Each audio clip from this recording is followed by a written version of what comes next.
Hello everyone, I'm Jacinto and you are watching Jacinto Academy. Today I'm going to show you how to operate with a stair carrier system. First, the operator must move to the rear of the vehicle. Now, you must pull the handle in the direction of the ladder opening movement, and then you must lower it, assisted by the mechanism, like this.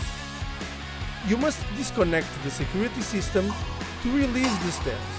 After this, you must remove the ladder with the procedure already known by the operator.